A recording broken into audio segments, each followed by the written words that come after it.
বাবা মারাই সব থেকে বেশি পলিটিক্স করে ভাই সন্তানদের মধ্যে। আমরা বলি বাবা মা ভগবান, হ্যাঁ বাবা মা ভগবান, কিছু কিছু বাবা মার কথা বলছি, সবার কথা বলছি না। বৃদ্ধাশ্রম হয় তার কারণ হচ্ছে সন্তান খারাপ, এরকম অনেক অনাথ আশ্রমও পড়ে আছে। দিনকাল যা পড়ছে, মানুষ আর মানুষই নেই। কারোর ভালো সহ্য করতে পারবে না, ছেলে বউয়ের সাথে ভালো আছে সহ্য করতে পারবে না, বউ ছেলের সাথে ভালো আছে সহ্য করতে পারবে না, কিন্তু সেই শাশুড়ি মেয়ে জামাইয়ের সাথে ভালো আছে ভীষণ খুশি, কিন্তু ছেলে বউ ভালো থাকলে সহ্য করতে পারবে না। তার মানে আমার ছেলেকে কিছু করেছে, বশ করেছে, যার জন্যই আমার ছেলে আর আমাকে ভালোবাসে না। ছেলে ভালোবাসে, সব সময় ভালোবাসে।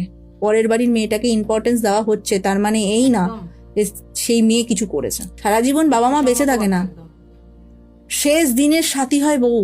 আমি মনে করি হাজব্যান্ড ওয়াইফ হচ্ছে একটা সাইকেলের দুটো চাকা, সামনেরটা যদি ভেঙে যায় পেছনটা চলবে না, পেছনেরটা ভেঙে গেলে সামনেরটা চলবে না। খুব সুন্দর করে দিদিভাই কিন্তু বুঝিয়ে দিয়ে গেল।